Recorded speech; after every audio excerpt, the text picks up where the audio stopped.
Multiplicative inverse.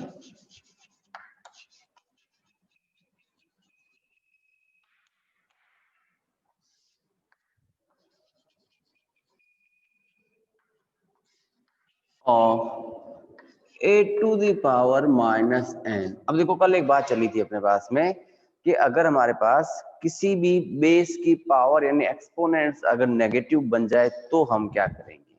तो उसका एक ऑप्शन तो मैंने आपको बताया था कि अगर हमारे पास a to the power minus n होती है तो हम लोग इसको 1 upon a to the power n में कन्वर्ट कर देते हैं। ये तो था अपना जनरल रूल। उस रूल के अलावा एक और मिलता है हमारे पास। अगर क्वेश्चन में हमें ये कह दिया जाए कि find the multiplicative inverse of a to the power minus n, a raise to the power minus n जो है उसका हमें क्या निकालना है, मल्टीप्लिकेटिव इनवर्स निकालना है। तो हमें ये पता था कि माइनस का मल्टीप्लिकेटिव इनवर्स क्या बन जाता है, प्लस बन जाता है ना। तो उसको हम डायरेक्ट क्या लिख सकते हैं, a raise to the power n. Directly हम क्या लिख सकते हैं, a raise to the power n इसको लिख सकते हैं हम लोग, ठीक है ना। जैसे मान लिया मैंने लिखा 3 टू द पावर माइनस 5। अगर मैं इसका मल्टीप्लिकेटिव इनवर्स फाइंड करना चाहूं तो आ जाएगा 3 रेज टू द पावर 5, ठीक है। यदि मुझे मिला a to the power minus 5 and 3 to the power minus 5 मिला और मुझे ये नहीं कहा गया कि इसके मुझे मल्टीप्लिकेटिव इनवर्स फाइंड करना है, तो इट मीन्स मैं इसको क्या रीड करूंगा, 1 upon 3 raise to the power 5। दोनों में मेजर डिफरेंस था, पता चल गया। अगर आपको क्वेश्चन में लिखा हुआ मिलता है पहले से ही multiplicative inverse of given number कुछ भी मिल गया, जैसे मान लिया मैं लिख के देता हूं find the multiplicative inverse of 2 raise to the power minus 7, तो आप इसका डायरेक्ट आंसर क्या कर दोगे, 2 रेज टू द पावर 7 करोगे। कब करोगे, जब हमने आपको ये पूछा इसका मल्टीप्लिकेटिव इनवर्स। किसकी बात की हमने, मल्टीप्लिकेटिव इनवर्स की बात की। तो हम लोग इसको डायरेक्ट क्या करेंगे, 2 raise to the power minus 7 is equal to 2 raise to the power 7 convert हो गया।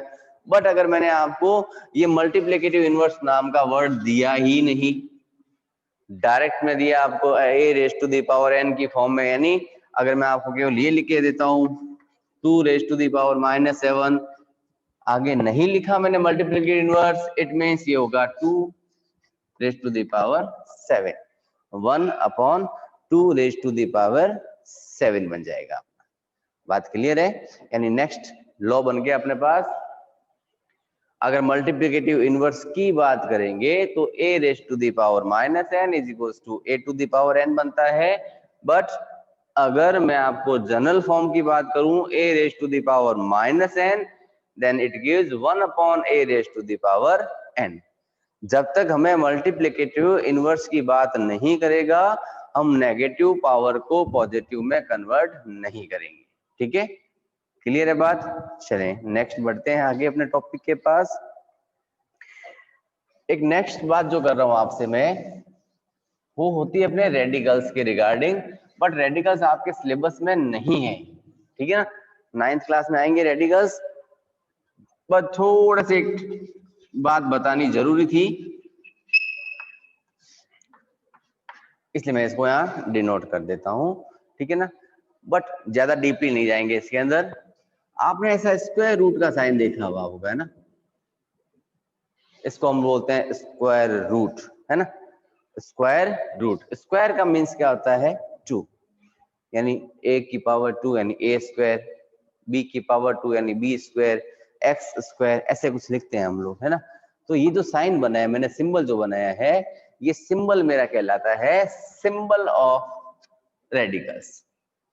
अब क्यों यूज करते हैं, कैसे यूज करते हैं, मान लिखा मैंने a to the power 1 upon n, क्या लिखा मैंने, a raise to the power 1 upon n लिख दिया। अब आप कहोगे सर यहाँ तो पावर 1 अपॉन n आ गई, आपने हमें कहा था इसकी पावर जो होती है होल नंबर में होती है ना।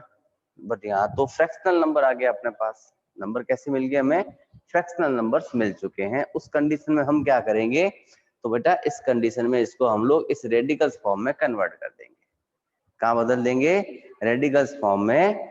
कन्वर्ट कर देंगे। अब इसको रेडिकल्स में कैसे लेके जाएंगे, है ना, ये भी अपने पास एक नया क्वेश्चन बन जाता है अपना कि इस चीज को हम रेडिकल्स फॉर्म में कैसे कन्वर्ट करेंगे। देखो यहाँ अपॉन में क्या लिखा मैंने, n। First of all radicals का साइन बनाया, ये जो अपॉन n जो था उस n को उठा के इस रेडिकल्स के बाहर रख दिया मैंने, ठीक है। a अंदर का अंदर रह गया, ऊपर 1 लिखा था तो यहाँ a टू द पावर कुछ नहीं है, it means a to the raise to the power क्या बन गया अपना 1 बन गई। यानी इस नोटेशन को मैं इस रेडिकल नोटेशन में भी लिख सकता हूं, यानी ये जो मेरा कहलाता है वो कहता है एक्सपोनेंशियल फॉर्म, एक्सपोनेंशियल फॉर्म। और जो मैंने स्क्वायर रूट के फॉर्म में लिखा है रेडिकल्स की फॉर्म में, इस चीज को मैंने कह दिया रेडिकल फॉर्म। जहां रूट में वैल्यू लिखी उसको मैंने क्या बताया, रेडिकल्स फॉर्म। यहां जब पावर नोटेशन में लिखा इसको कह दिया मैंने एक्सपोनेंशियल फॉर्म, ठीक है। दोनों में डिफरेंस कुछ भी नहीं है, सेम चीजें हैं दोनों।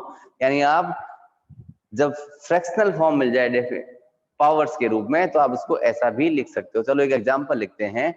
मान ली लिखा मैंने 3 टू द पावर 1/3, यानी इसको हम क्या लिखेंगे, इसके अपॉन में कितना लिखा हुआ है 3, इट मींस 3 बाहर आ जाएगा ना। तो ये देखो ये रेडिकल्स का साइन, ये अंदर वाला 3 अंदर रह गया, फ्रैक्शन वाला 3 बाहर आ गया, यानी इसको क्या पढ़ा मैंने, क्यूब रूट ऑफ 3। क्या पढ़ दिया, क्यूब रूट ऑफ 3। जब हमने स्क्वायर और स्क्वायर रूट की बात की थी, है ना, तो उसके बाद एक टॉपिक और था अपने पास, क्यूब और क्यूब रूट, क्यूब और क्यूब रूट का टॉपिक भी था। तो जो क्यूब रूट की बात करते हैं, क्यूब रूट का सिंबल बनता है ऐसा, अगर मैं यहाँ से 3 को रिमूव कर दूं तो ये जो साइन बना है मेरा क्यूब रूट का बना, और यहाँ जब मैं ऐसे सिंपल साइन बनाता हूँ इट मींस वो स्क्वायर रूट मींस यहाँ 2 लगता है, जिसको मैं शो करने की जरूरत नहीं होती, ठीक है ना। तो इसका आंसर ये बन गया अपना। क्लियर है बात।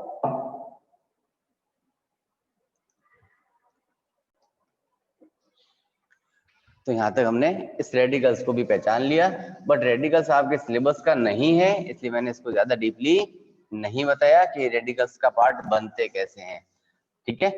बट किसी के दिमाग में आ जाए क्या कैसे हो सकता है क्या, तो उसको भी हमने कर लिया। अब चलते हैं अपनी एक्सरसाइजेस के पास। अपने बुक में एक्सरसाइज टोटल 2 दे रखी है, बहुत सिंपल सी एक्सरसाइज है, बट हम लोग उसको थोड़ा सा एक्सटेंड करेंगे, पता है, जैसा कि आज तक हम लोग ऐसे ही करते हैं कि बुक का लेवल भी होता है एक्स्ट्रा पार्ट भी होता है ना। चलो एक बात करते हैं छोटी सी, मैं यूं लिख के दूं आपको कि इवैल्यूएट,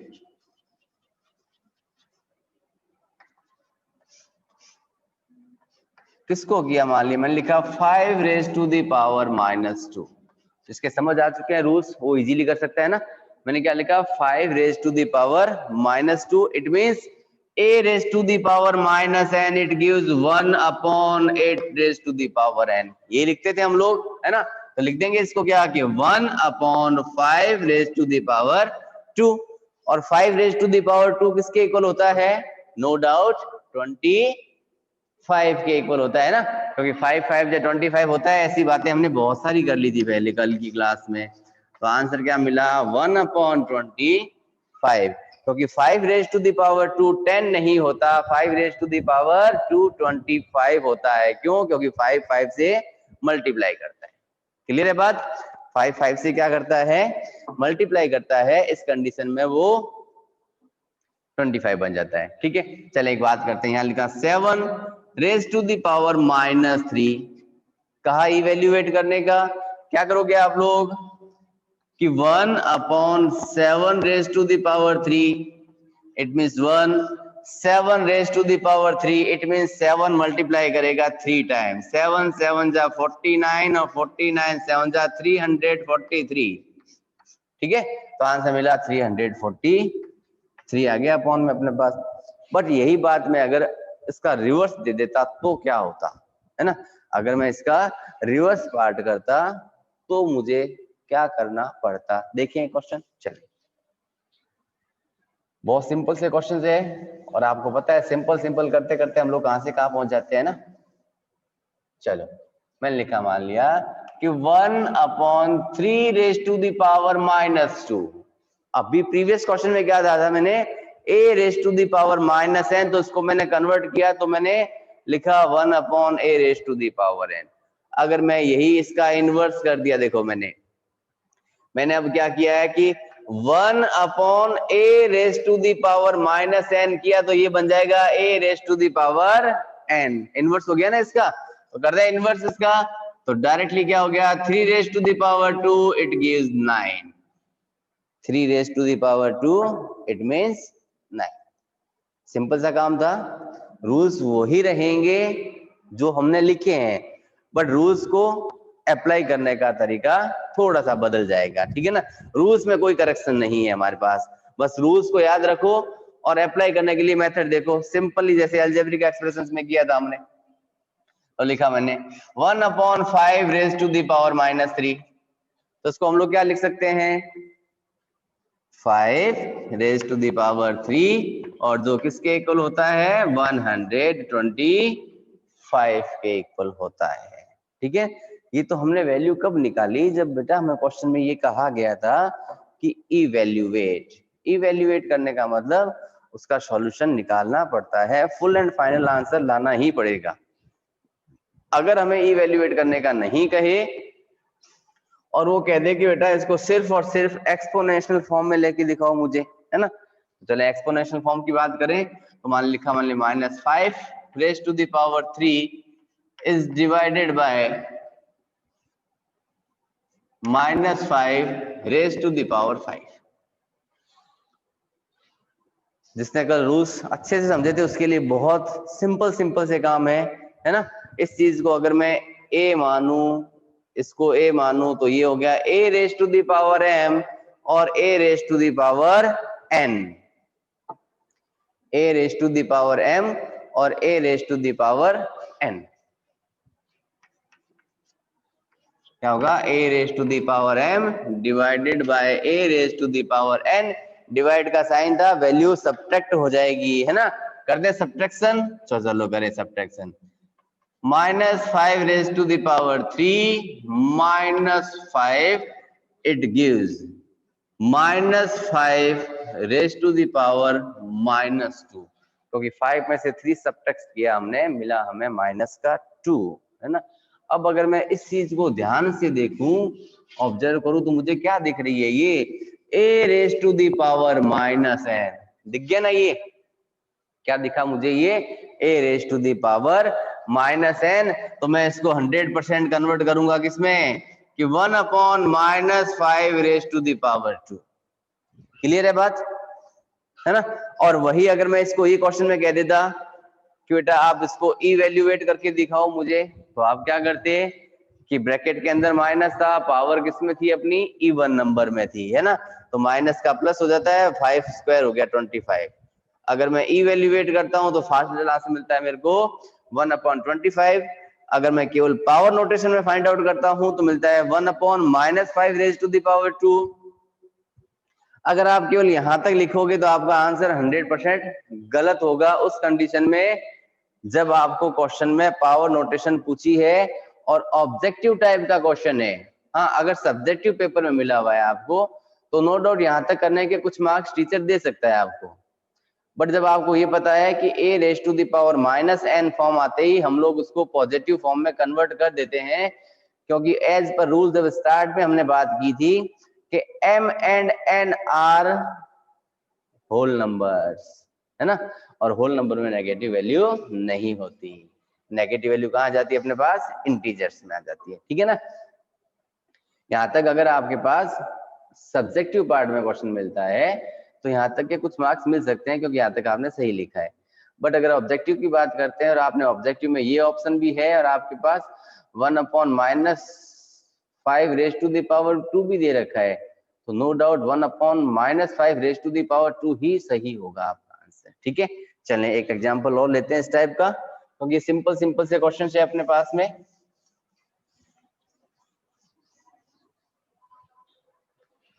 चलें आगे देखते हैं कुछ एक नया क्वेश्चन और। चल, कल हमने एक बात की थी, जब बेसिस डिफरेंट होते हैं 2 रेज टू द पावर -3 और यहाँ लिखा 7 raise to the power -3, when basis are unequal तो क्या करेंगे, बेस मल्टीप्लाई कर देंगे, था ना अपना a raise to the power m multiply by b raise to the power m, ये था फॉर्मूला अपना, है ना, आइडेंटिटी लॉ यही थी अपने पास। तो हमने क्या किया, 2 multiply bye 7 is raised to the power -3, 7 2 जा 14 raised to the power -3।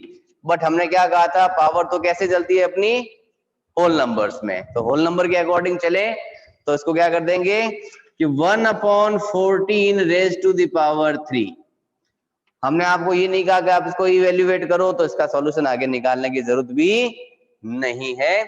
जब कभी क्वेश्चन में ये पूछा जाए कि इसको इवेल्युएट भी करना है, तब हम करते हैं 14 मल्टीप्लाई बाय 14 मल्टीप्लाई बाय 14, ठीक है, तब उसका फाइनल आंसर निकालते हैं। अदरवाइज एक्सपोनेंशियल फॉर्म में ही लाके छोड़ देते हैं इस चीज को, ठीक है। यहाँ तक तो सिंपल सिंपल से क्वेश्चंस। अब थोड़ी सी कॉम्प्लिकेशन बढ़ाते हैं, क्योंकि ये तो केवल लॉज की बात कर रहा है ना, क्वेश्चन हमें सिर्फ लॉज के बेस पे ही सिखा रहा है। क्वेश्चन सिर्फ कैसा सिखा रहा है, हमें लॉज के बेस पर सिखा रहा है कि भैया लॉज क्या होते हैं अपने, ठीक है ना। अपने मेन इवेल्युएशन पे पहुंच जाते हैं। मान ले लिखा क्वेश्चन मैंने 8 raise to the power -1 is multiplied with 5 raised to the power 3 upon 2 raised to the power -4।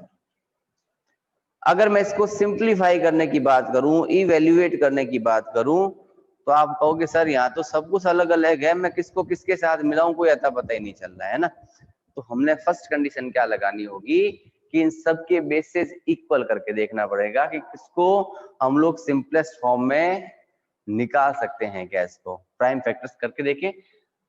8 जो होता है अपना, 8 कब आता है, ये देखो, क्या 8 के प्राइम फैक्टर्स पॉसिबल है ना, 2 से 4 टाइम, 2 से 2 टाइम और 2 से 1 टाइम, यानी 8 जो है वो लिख सकते हैं 2 रेज टू द पावर 3, लिखा जा सकता है ना। तो चलो लिख देते हैं इसको, 8 के प्लेस पे लिखा मैंने 2 रेज टू द पावर 3, और ये पहले से -1 था तो आउटर में -1 लगा, multiply by 5 raise to the power 3, denominator में आया 2 रेज टू द पावर -4। बहुत सिंपल सा काम हो रहा है। देखो यहाँ पावर की पावर लगी, रूल्स लॉज दिमाग में फिट करने पड़ेंगे हमें, तभी हमारा काम चलेगा, है ना। चले तो 3 ने 1 से मल्टीप्लाई किया, 3 1 जा 3, तो आंसर मिला 2 raise to the power -3 multiply by 5 raise to the power 3। Divide में दे रखा था 2 रेज टू द पावर 4। अब देखो इस चीज की बात करता हूं, अब कॉम्बिनेशन बनने शुरू हो गए अपने। वहां ऊपर मिला अपर पार्ट में, यानी न्यूमरेटर पार्ट में मिला 2 रेज टू द पावर -3 और डिनोमिनेटर मिला 2 raise to the power -4। It means ये दोनों आपस में डिवाइड में है, और जब डिवाइड में होता है हमारा रूल क्या कहता है, बेसेस आर इक्वल और powers are different, sign in form of divide, तो पावर्स को सब्ट्रैक्ट कर देते हैं, है ना। यही था ना अपना कि a raise to the power m is divided by a raise to the power n is equals to a m minus n, था अपने पास, याद रखने पड़ेंगे, है ना। तो चलो किया, देखो 2 raise to the power 3 minus लगना है, माइनस का 4 multiply by 5 raise to the power 3, ये माइनस का 3 -3 रहेगा, माइनस माइनस प्लस का 4 multiply by 5 raise to the power 3, it gives 4 में से 3 सब्ट्रैक्ट कर दिया, है ना, बच गया 1, तो क्या मिला 2 raise to the power 1 multiply by 5 raise to the power 3। मैंने आपको कहा इसको बेटा सिंप्लीफाई करना है, यानी इवेल्युएट करना है, फाइनल आंसर हमें फाइंड आउट करना पड़ेगा, है ना। तो करना पड़ेगा, तो मैं ऊपर घूम जाता हूँ इस साइड में थोड़ा सा, तो 2 रेज टू द पावर 1 यानी 2 ही होता है, 5 raise to the power 3 125, final answer is 250, final answer is 250। I think बात समझ में आ गई है ना। चलें देखते हैं कुछ एक एग्जांपल्स, सुटेबल एग्जांपल देखेंगे ऐसे जिसको आप लोग इजीली कर सको, जो आपके समझ के अंदर आए, क्योंकि हमारे पास एनसीईआरटी बुक में इतने एग्जांपल्स नहीं है कि हम और ज्यादा उसको समझ सके, ठीक है ना। तो एक्स्ट्रा तो लेना ही पड़ेगा हमें। चलो एक एक्स्ट्रा की बात करते हैं। ये क्वेश्चन शायद एनसीईआरटी बुक का ही था अपना, लिखने की चिंता छोड़ना, लिखने का काम आपको मिलता रहेगा साथ साथ, कोई दिक्कत नहीं है।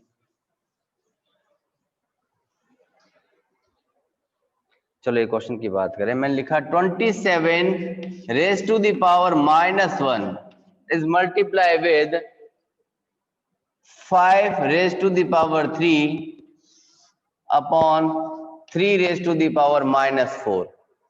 मैंने कुछ नहीं बदला और बहुत कुछ बदल दिया, है ना। अब ये एक स्टेप करते समझ आ जाएगा कि मैंने बदला क्या था और क्या नहीं बदला। मैंने सिर्फ पहले 8 लिखा था और जो होता है 2 का क्यूब, है ना, 2 रेज टू द पावर 3 होती है और 27 होती है 3 रेज टू द पावर 3। इतना तो याद हो गया होगा शायद आपको।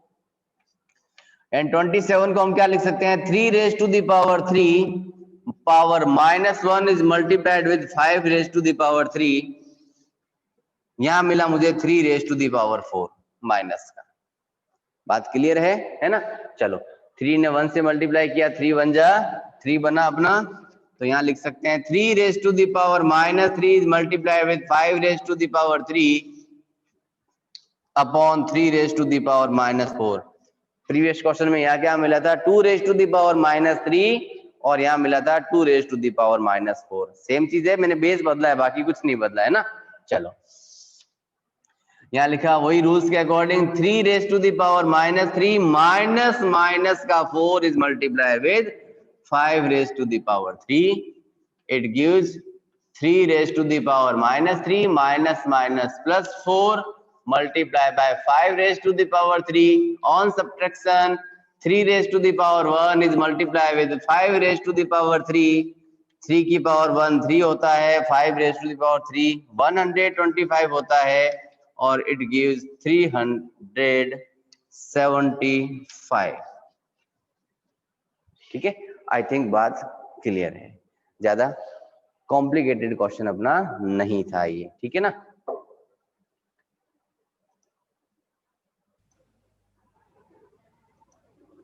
Okay sir. चलो बात करते हैं नेक्स्ट क्वेश्चन में। अभी हमने क्या देखा कि एक एक पावर नोटेशन तो क्या था, माइनस वैल्यू में था और अनदर क्या था, पॉजिटिव था। अब सारे के सारे अगर मैं नेगेटिव बना दूं तो क्या होगा, है ना।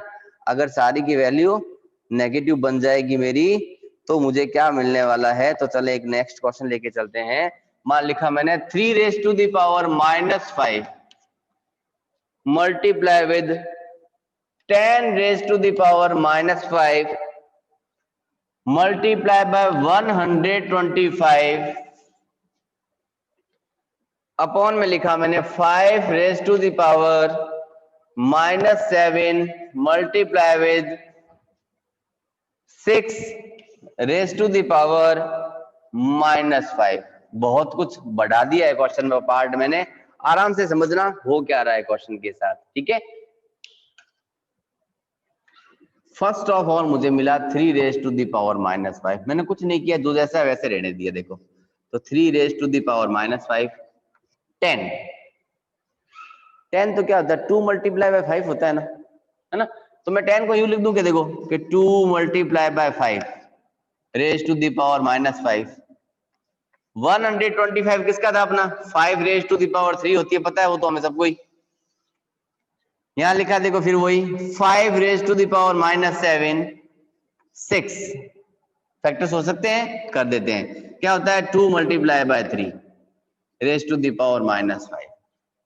यहां भी अपने आप में रूल्स लग चुके हैं, पहले से ही रूल्स हमने एक फॉलो किया। देखो यहाँ जो ब्रैकेट्स बनाए मैंने 2 मल्टीप्लाई बाय 5 वाला, तो वो हो गया देखो a मल्टीप्लाई बाय b की होल पावर m। था ना अपने पास ऐसा, जब मिला क्या था a raise to the power m multiply by b raise to the power m। जब बेसिस डिफरेंट है पावर सेम थी तो हमने बेसिस को मल्टीप्लाई कर दिया था, वही रूल यहाँ लगाया मैंने। अब अलग अलग बांट दें, चलो बांटने का काम करते। तो 3 रेज टू दी पावर -5, ये -5 2 के ऊपर भी है तो 2 रेज टू दी पावर -5, ये 5 इस 5 के ऊपर भी है तो 5 रेज टू दी पावर -5, यहां लिखा 5 रेज टू दी पावर 3। कुछ नहीं, मैंने केवल और केवल पावर्स को डिस्ट्रीब्यूट कर दिया है, ठीक है ना। वो फॉर्मूला ब्लॉक किया हुआ था, उसको एक्सटेंड कर दिया, उल्टा काम कर दिया मैंने इसका। यहाँ मिला 5 raise to the power -7 multiply by 2 raise to the power -5 multiply by 3 raise to the power -5। दिखने में तो बहुत सारी चीजें दिख रही है यहाँ पर, दिखने में तो हमारे पास यहाँ बहुत सारी चीजें दिख रही है, बट क्या पता आंसर में क्या बचे क्या नहीं बचे, है ना। ऐसी कंडीशंस भी आ सकती है कि हमारे पास बहुत कम चीजें बचे, जैसा मुझे देखने में मिल रहा है कुछ एक चीजें सिंपल सी कट रही है, कैंसिल हो रही है। देखो करते हैं अब।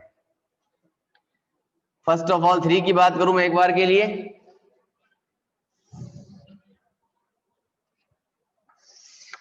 तो यहां लिखा मैंने 3 रेज टू दी पावर -5, ये रहा। यहां नीचे भी रहा 3 रेज टू दी पावर -5, नीचे आने का मतलब डिवाइड में चला गया, डिवाइड वाला कहां जाता है माइनस में, तो ये देखो माइनस में -5 लगा दिया मैंने, ये दोनों काम पक्के हो गए इनके। तो यहाँ देखो 2 रेज टू दी पावर -5 और 2 raise to the power 5 minus फिर डिवाइड में ही है, तो ये मल्टीप्लाई में लगा है 2 raise to the power -5 minus minus का 5। बात क्लियर है। चलें नेक्स्ट, इसके पास में बैठा है हमारे पास 5 raise to the power -3, sorry 5, इन दोनों का बेस इक्वल था, पावर से ऐड हो जाएगी यानी प्लस का 3, बट एक 5 नीचे भी है वो ऊपर आते जाएगा माइनस में, तो -7, तो बन गया अपना -7। अब शायद दिख रहा है सबको, है ना। इधर वाला पार्ट मैंने शिफ्ट कर दिया, यानी नीचे कुछ बचा मेरे पास अभी अब नहीं। 3 मैंने ऊपर ले लिया, 2 ले लिया, 5 के 1 2 और 3 थे, ये दोनों पास पास में थे, मल्टीप्लाई का साइन था तो प्लस में हो गए, ये डिवाइड में था इसका मतलब माइनस में चला गया। यहाँ रिमेनिंग रहा देखो 3 raise to the power -5 plus 5, similarly 2 raise to the power -5 plus 5 multiply by 5 raise to the power -5 plus 3 और माइनस माइनस प्लस का 7, 5 प्लस का 5 माइनस का लेस हो गए, बच गए 3 रेज टू दी पावर 0, है ना।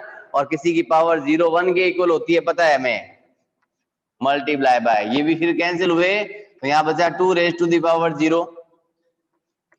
यहां मिला देखो 5 raise to the power -5 plus 10, 10 में से 5 सब्ट्रैक्ट हो गया, रिमेनिंग रह गया 5, 3 रेज टू दी पावर 0 1 के equal, 2 raise to the power 0 फिर 1 के इक्वल, और यहां मिला मुझे 5 raise to the power 5, it gives only answer 5 raise to the power 5। अगर मुझे इसे पावर नोटेशन फॉर्म में लिखना होता तो मैं लिखता 5 रेज टू दी पावर 5, अगर मैं इसको आपको कहता इवेल्युएट करो तो आप 5 को 5 टाइम्स लिखते और उसको आपस में मल्टीप्लाई कर देते, ठीक है।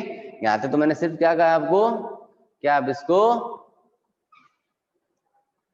पावर नोटेशन में लेके आओ। अगर मैं इसको इवेल्युएट करने का कहता तो आप क्या करते, देखो कि 5 multiply by 5 multiply by 5 multiply by 5 multiply by 5, 5 को 3 टाइम करते हैं तो हमें पता है देखो 125 आता है, और 5 को 5 से किया फिर 25 आ गया, ऐसे टुकड़ों मल्टीप्लाई कर लिया करो।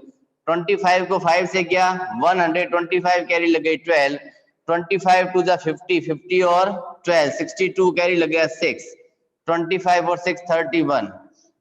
फाइनल आंसर अगर मैं इवेल्युएट के फॉर्म में करूं तो आएगा 3125। क्लियर है बात। इस क्वेश्चन में मैंने बहुत सारा कॉम्बिनेशन किया, देखो यहां पर किया कॉम्बिनेशन किसका, कि a मल्टीप्लाई b की होल पावर m, ठीक है। फिर यहां से जब मैं यहां पहुंच गया तो बेसेस इक्वल थे, साइन डिवाइड का था, पावर सब्ट्रैक्ट कर दी, यहां फिर सब्ट्रैक्ट की, इस फॉर्म में एडिशन सब्ट्रैक्शन दोनों साथ में किए, और लास्ट में आते ही a raise to the power 0 is equals to 1 का फॉर्मूला मैंने यहां पुट कर दिया, ठीक है। तो आज के लिए इतना ही कुछ, मिलते हैं कल की क्लास में। ओके बाय बेटा, टेक केयर।